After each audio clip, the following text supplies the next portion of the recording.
Here with Lulu Kesson of the Greenville News. Lulu, again, talking women's basketball because a lot is happening right now, especially with the Gamecocks coming off of Sunday's win against Texas. It was a good one against South Carolina, and I thought that this was going to be an ultimate test for them, just matchup wise. So, what was your biggest takeaway from their win against the Longhorns on Sunday? I was very impressed with the defense. Obviously, Bree Hall specifically guarding Madison Booker for most of the game. She very clearly got in Booker's head. I think a lot of those missed shots, those were some were wide open. It was just clear that what Bree was doing on defense was rattling Booker, and I think that's key when you have a very talented player and one, so intelligent, such a high game IQ. Booker brings a lot to the court, and Bree did a very, very nice job against her. But I also think, kind of like Don said, they were just very focused. It felt like South Carolina very much understood the weight of the game, which is definitely something that I'm not confident saying about a lot of, or maybe some of the most recent games South Carolina's had. Yeah. It's just that level of focus from, start to finish isn't always as clear as it was on Sunday. So I was really, really impressed, and honestly, not necessarily surprised, but it was nice to see South Carolina be so assertive and dominant from start to finish and have probably what I'd argue their most complete game of the season so far.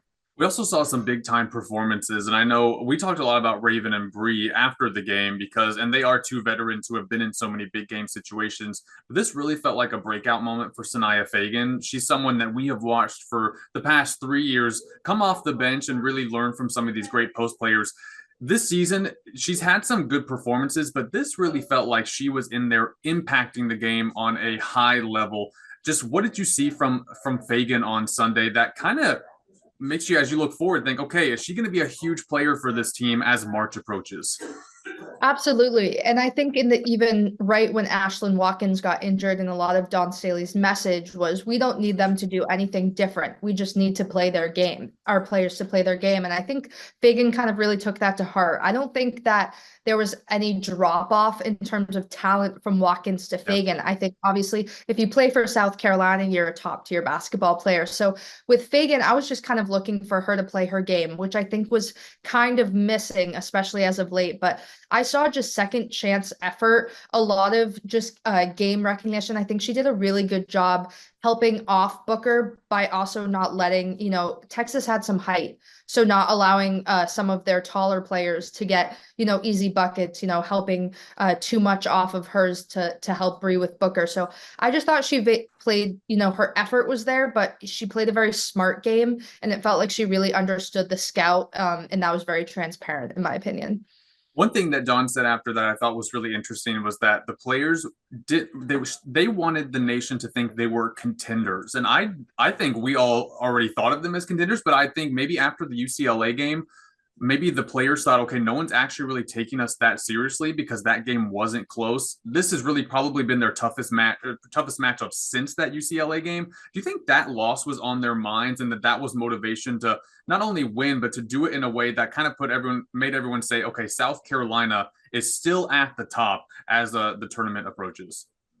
Yeah, and I think just SEC play in general kind of plays into that. I think with how talented the SEC is this year, especially, South Carolina does hear kind of the talk that maybe they aren't going to be the top team to come out of the conference this season. And obviously, when you add all the non-conference teams that are expected to go far, like UCLA, obviously what Juju Watkins is doing at Southern Cal. So I think that South Carolina is just recognizing the fact that there's a lot of really talented teams, and they want to make sure that even though there's widespread talent in the conference, their name isn't being left out of the conversation as a result.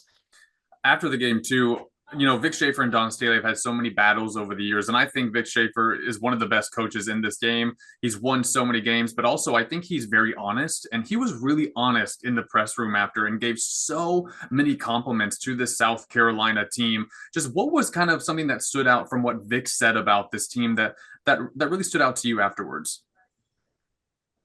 It's not necessarily something that he, said that I didn't know, but I think him recognizing as a coach that their best player is averaging 11.2 points right now. Like that's not a lot compared to the conference.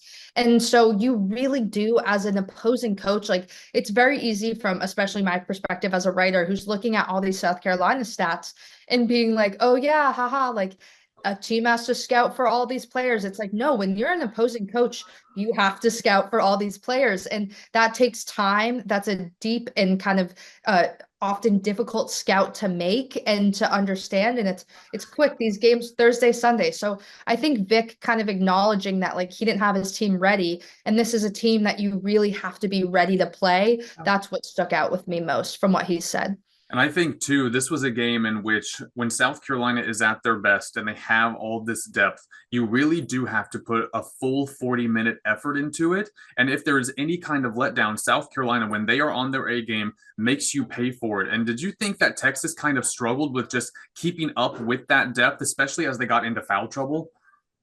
For sure. And I also just think in that game, like missed layups are going to cost you. South Yeah. Carolina's good of a team that when they let you have an open layup, you have to make one. And South Carolina, hey, they've been on the opposing end of it. UCLA, that was a lot of that. They were missing Yeah. the wide open shot opportunities. So I think in some sense, Texas didn't meet South Carolina where they were at in terms of energy and effort. And then once they were kind of meeting them with effort, but still kind of not scoring, that's when the game kind of gets away from you because South Carolina is just too strong of a team and too well coached, in my opinion, to go 3 or 4 minutes without a basket and expect to win. Yeah, and of course, Don even said it after. This is the only SEC team that they're going to play again in the regular season. They play again on February 9th. She kind of, from what I took, kind of made it seem like this is not going to happen again at Texas. Do you expect the next game when they go to Austin to be different than what we saw on Sunday? Because Texas is a really good team.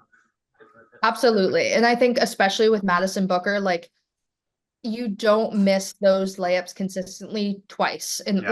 like I think that not saying she was necessarily nervous, but it was clearly, as Dawn said, it was half of Bree, but also half of her just missing shots. And I can't imagine that happens again. And obviously the game, what the final was 67-50, right? Like that's with Booker scoring 7, even Yeah. if she scores 14, 15, like the game's different in my opinion if Booker cleans up a little bit of her own shooting percentage. And I think that's what Don was alluding to is that, Texas kind of has the advantage here in the sense that they played really, really poorly the first time. And so South Carolina may kind of have like some miscues on scout or thing like that because what they saw was not the Texas team that they probably expected. Yeah, and I know one final thing about Texas. I know we're so used to the CLA and we're so used to the crowd that they get there, but 67 home wins in a row is actually insane. And I was at the last loss in December of 2020, and it's January 2025, and they have not lost since that day. That's insane. And honestly, there was only 3,500 people there that day, so it wasn't because of COVID. So it really wasn't even a true CLA atmosphere. Just when we think about this team and what they have built and these big games, how much does the crowd play a part in these big games specifically? Because it does seem to rattle the opponents when they do come to Colonial Life Arena. Totally. Yeah. I mean, wow, 2020, I was just a freshman in college at that point. Making me feel old, Lulu. Don't worry, we can cut that.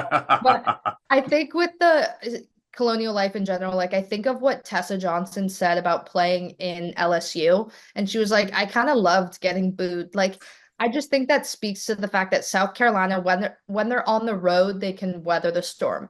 When they're home, that's when they buy into the energy and the momentum. So I think it's almost sometimes like a little bit of like South Carolina shuts it off completely when they're on the road, but like they're thinking about it when they're home. They know that crowd's there for them. And I think when teams like see them kind of at this, not necessarily, well, I guess neutral court, but kind of like neutral headspace, and then they meet them on their own home court, they're like, this is just taken up like a whole nother level from what I expected. And it's also aspects like a lot of, with the transfer portal and just these young superstars, like they don't have 3 years of colonial life under their belt. That's also not how the schedule works. Like Yeah. a lot of times these players are playing in Colombia for the very first time. And so you can't kind of I guess get a full sense and a real sense of what that arena's like on film. You have to be there to experience it. And I think that plays a large factor too. Yeah, because it is just one of the biggest arenas in general in college basketball these days.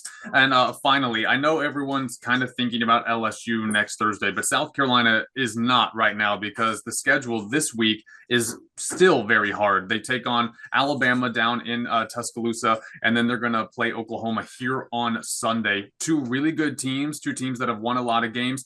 I don't necessarily see South Carolina losing to either of those teams, but what about Sunday gave you confidence with South Carolina going into more ranked opponents?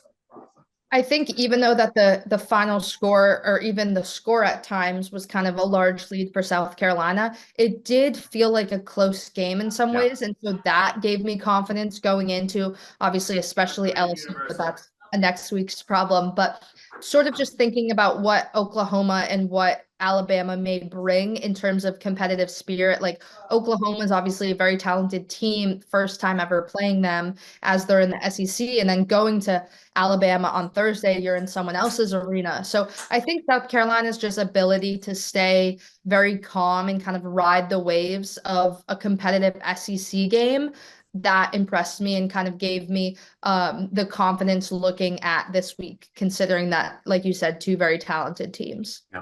At Alabama on Thursday, they host Oklahoma on Sunday. Next week, LSU comes to town. So we're in the fun part of the year. I enjoy all of it. No days off for us either. Lulu, we thank you so much for joining us as always. And how can people follow you and read all your stuff because you write so many good articles? Oh, you're so sweet. Thank you so much for having me. You can follow me on X, Twitter, whatever you call it. It's just my name, so Lulu Kesson. And then I also link a lot of my stories on my Instagram as well, which is lulu.kesson. But if you're ever looking for my articles, just search the Greenville News, Lulu Kesson, and you can find almost everything I've written so far there. Perfect. Thank you, Lulu. She's a superstar, and we appreciate her coming on Sports Zone as always. Hopefully, we'll keep having you more this season. Absolutely. I'd love that. Thank you for having me.